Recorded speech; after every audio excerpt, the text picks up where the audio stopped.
좋아요, 구독.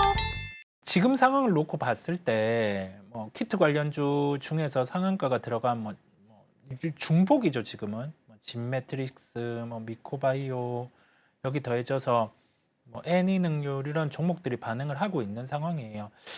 여기에서 좀 의미 있는 비중이라는 얘기를 해볼게요. 의미 있는 비중으로 포트에 지대한 영향을 미칠 정도로 지금 매수하기에는 시세들이 난 상황이고요. 네. 이 다음에 코로나19 같은 경우가 지금 언론에서 다뤄지는 부분은 다음 주에 30만 명 그 이상 이렇게 좀 확진자가 늘 수 있다라는 점을 내비추기 시작을 했는데요. 그때는 원격 진료, 원격 수업 이런 부분이 일부분은 가능한 부분이 있다 보니까 그와 관련된 종목을 찾아서 보는 이벤트 정도, 이벤트 접근 정도로. 왜냐하면 키트라든지 이런 종목은 한 타이밍을 놓친 거다 보니까요. 오늘 시세 발생하는 시세에 추격을 하기보다 다음에 순환매로 발생할 수 있는 종목에 대한 이벤트 접근 정도로만 좀 열어두고 말씀을 드립니다. 네, 지금 근데 코로나도 다시 유행한다고 하지만 대중교통 타보신 분들은 아실 텐데 지금 누구도 긴장하지 않고 있죠. 걸려도 이제 큰 이상 없다. 근데 막상 또 걸리신 분들은 여전히 꽤 아프다라는 얘기하고 있지만 지금 마스크를 쓰신 분들이 예전보다 늘어난 건 사실인데 그렇다고 해서 또 강하게 끼는 건 아니라고 볼 수가 있겠고. 그래서 저는 지금 어떻게 판단하고 있냐면 이쪽은 결국 선택의 문제인 것 같아요. 네. 단기적인 트레이딩을 하고 싶다. 이런 수익률을 난 조금이라도 쫓아가고 싶다라고 하시는 분들은 내가 위험 판단에서 측정 가능한 범위 안에서 예를 들어서 전체 포트폴리오의 10%라든지 한 15% 내에서 트레이딩을 하실 경우에는 반드시 명확한 손절의 라인을 정해두고 가는 전략적 접근이 필요하겠죠. 어떤 종목으로 가야 되는지도 저는 대부분 정해지지 않았나. 아까 이제 좋은 아이디어 말씀해 주셨는데 계약이 이제 임박해 있으니까 계약과 관련된 어떤 그런 종목군들, 이 원격 진료라든지 혹은 원격 수업과 같은 이런 종목군들도 하나의 투자 아이디어가 될 수 있지만 어쨌든 지금 거래를 수반하면서 가장 강하게 움직이고 있는 종목군들을 대상으로 트레이딩을 하는 거죠.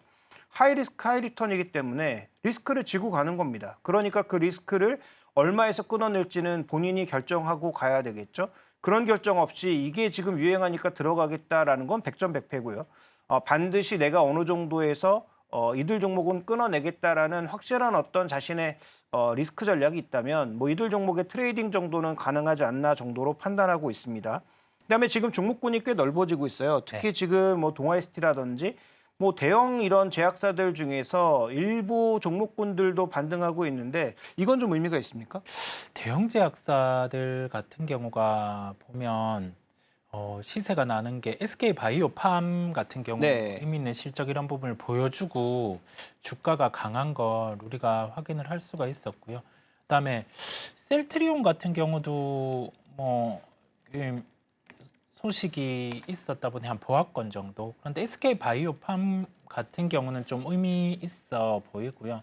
나머지 대형 바이오사라든지 이쪽 같은 경우는 주가들의 반응들이 어느 정도 있었다 보니까 약간은 좀 조정 나왔을 때 이 표현을 좀 하고 싶어요. 그러면서 시장의 오늘의 핵심은 펩트론이 갑자기 유상증자를 주주 배정으로 단행을 했었다 보니까 네. 시장 참여자들은 그 현금 흐름이 좀 그래도 여유 있는 제약바이오 쪽이 어딜까 이 고민을 할 것 같아요. 예, 그러면 그와 관련된 종목들을 좀 시장에서 찾아봐서 연속성이 있으면 접근을 할 수 있다라는 생각이 들고요. 그런 게 최근에 우리 계열사 오리온 같은 경우가 인수를 한 리가켄 바이오라든지 네. 아니면은 처음에 말씀드렸던 SK 바이오팜이라든지 이런 종목들로 좀 집중해서 보는 것도 시장에서는 조금 시세의 연속성이 그쪽에 있지 않을까라는 생각을 해보겠습니다. 네, 우리가 좀 주목해봐야 되는 게 이 제약바이오 쪽에서는 무엇보다도 선도 종목군들이 있었죠. 대표적으로 삼천당 제약이라든지 알테오준이라든지 네. 이런 종목군들이 선도하는 종목이 있었습니다. HLB는 뺄게요. 저는 HLB는 잘 판단이 안 되니까 빼고 그러면 삼천당 제약이나 알테오젠처럼 선도했던 종목군들이 과연 어떻게 될 것인가가 또 하나의 포인트죠. 그러니까 이들 종목을 밀어내고 다른 종목군들이 떠오르는 그런 상황으로 가게 되면 결국 제약바이오도 연속성은 떨어지는 거 아니겠습니까?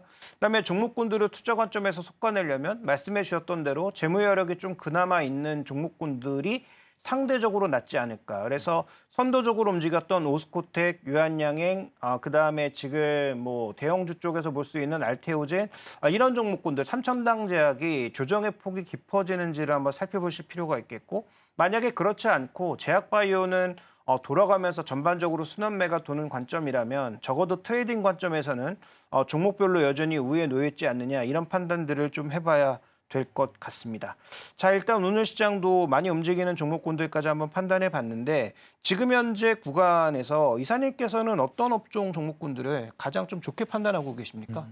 오늘 같은 경우는 개인적으로 뭐 약간은 그 공격적으로 업종을 택하기에는 한계가 있는 것 같아요. 네. IT 같은 경우도 그렇고 뭐 2차 전지 같은 경우도 그렇고 그런 한계들이 있다 보니까 오늘은 제약 바이오 쪽을 보고 있습니다. 아까 좀 그런 뉘앙스를 녹여서 말씀을 드렸지만 뭐 자금 조달 이슈가 발생한 상황이고 그렇지 않은 기업들 쪽으로 뭐 제약 바이오 쪽은 바라볼 수 있다라고 생각이 들고요. 그리고 나서 우리가 좀 생각을 할 건 또 이벤트가 가깝게 있죠. 유한양행 같은 경우는 그 렉나자 병용 관련해서 이제 발표가 임박이다 보니까 그 데이터가 나오고 나서 제약바이오 쪽들 같은 경우는 이게 통과된다라고 하면은 유한양행 외에 이제 뭐 병용이라든지 그런 대입을 할 수 있는 물질을 가지고 있는 기업들이 강할 수 있을 것으로 보이고요. 뭐 이번 주에 이벤트도 있고 비록 뭐 증자에 대한 부분은 뼈아프기는 하지만은 자금 조달의 이슈가 없을 수 있는 기업들 이런 쪽들을 위주로 시장은 계속 찾을 거라 보이고 삼천당 제약이 좀 아쉬워요. 저번 주 금요일에 이게 반등이 한 번에 뭐 11% 정도 나타났다가 네. 오늘은 되려 한 6% 정도 하락을 하고 있거든요. 주가는 고점 대비해서 빠져 있는데도 좀 변동성을 키우는 요인들. 그래서 지수 자체가 같이 밀릴 때 그래도 좀 버텨줄 수 있는 요인을 가지고 있는 쪽들. 그 중에서 일부 바이오, 주가가 선제적으로 조정 나온 종목들, 그 다음에 자금 조달 이슈가 없는 쪽으로 저는 제약 바이오를 좀 바라보려고 합니다. 네. 자, 일단 뭐 제약바이오 쪽에서도 충분히 움직일 만한 종목군들이 여전히 남아있다. 시장이 이쪽에 여전히 모멘텀을 주고 있다는 건 중요한 부분이고요. 뭐 저는 제약바이오 잘 몰라서 일단 저는 패스하고 제가 보고 있는 건 일단 그래도 뭐 지금 수출밖에 우리 믿을 게 없잖아요. 그러니까 수출 관점에서 여전히 이 컨센서스가 안 떨어지고 있는 업종들은 그나마 변동성이 없는 건 제가 보기엔 조선전력기기, 반도체 세 가지 정도, 뭐 방산까지 하면 한 네 가지 정도로 보고 있습니다. 그래서 뭐 이런 종목군들은 편입을 이미 하신 분들, 그다음에 수익이 크게 나신 분들이 저는 높은 가격에서 더 가격을 희석할 필요가 없다고 생각해요. 그러니까 이미 보유하고 계신 분들은 뭐 추가 매수하지 마시고 시장에 전혀 대응을 잘 못해서 그동안 이런 종목군들을 전혀 담지 않으셨던 분들은 뭐 조정을 이용해서 한번 담아보시는 건 어떨까라는 생각이 들고요. 개별 종목 두 가지 정도를 말씀드리고 싶은데 최근 자동차 부품 쪽에서 의미 있게 반등하는 종목이 하나 눈에 띄죠. 세방전지입니다. 자, 이 세방전지가 더 좋다. 지금 뭐 사야 된다. 이 말씀을 드리는 게 아니에요. 세방전지가 왜 강하게 올라가고 있을까를 고민해 봐야 된다는 거죠. 세방전지가 만들고 있는 게 뭡니까? 납축전지거든요. 근데 이 납축전지는 어떤 차에도 다 들어갑니다. 하이브리드, 플러그인 하이브리드, 전기차, 내연기관 다 들어갑니다. 그래서 이 전기차 쪽에 AGM이라고 하는 새로 변형된 전지가 들어가긴 하지만 그것도 결국은 납축전지거든요. 이 왜 들어가야 되냐면 전기차에 그 큰 배터리가 있지만 그 고전압으로 전장제 부품들을 만약에 전력을 공급하면 한 방에 다 나가버리죠. 워낙 고전압이라서. 그래서 상대적으로 전압이 낮은 지금 12V나 최근 들어서는 마일드 하이브리드 쪽으로 하면서 48V짜리 그 배터리가 기본적으로 다 들어가게 돼 있습니다.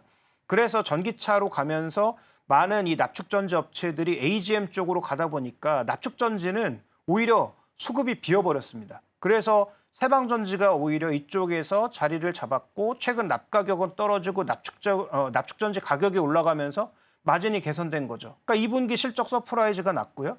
그와 관련된 리포트가 나왔고요. 그러면서 어제부터 이제 시장에서 급하게 이 종목에 대한 매수콜이 다시 나오기 시작했고 주가를 끌어올리기 시작한 거죠. 그러니까 자동차 부품을 보더라도 자동차 부품이 많이 빠졌다라는 개념보다는 실적의 변동성이 최적으로 줄어들 수 있는 그런 종목군들을 고르는 게 저는 핵심이라고 보고 있습니다.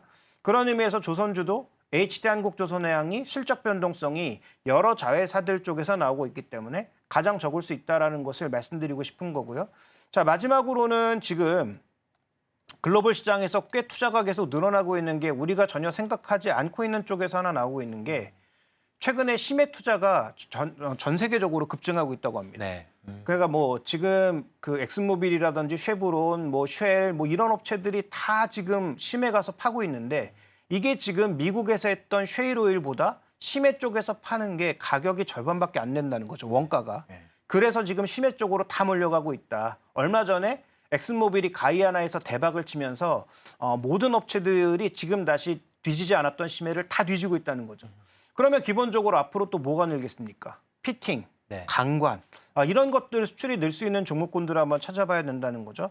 국내에서 관련주는 뭐 태광 정도를 일단 한번 생각해 볼 수가 있고요. 그다음에 이제 강관을 에너지 강관을 수출하고 있는 대표 종목 중에서는 세아제공 정도를 찾아볼 수가 있는데 일단 기본적으로 둘 다 실적이 별로 안 좋습니다. 그래서 수출 모멘텀이 좀 늘어났을 때 이들 종목군들의 저가에 반응할 수 있는지 정도를 한번 살펴보시는 건 개별 종목을 찾는 데 하나의 아이디어가 될 수 있을 것 같네요.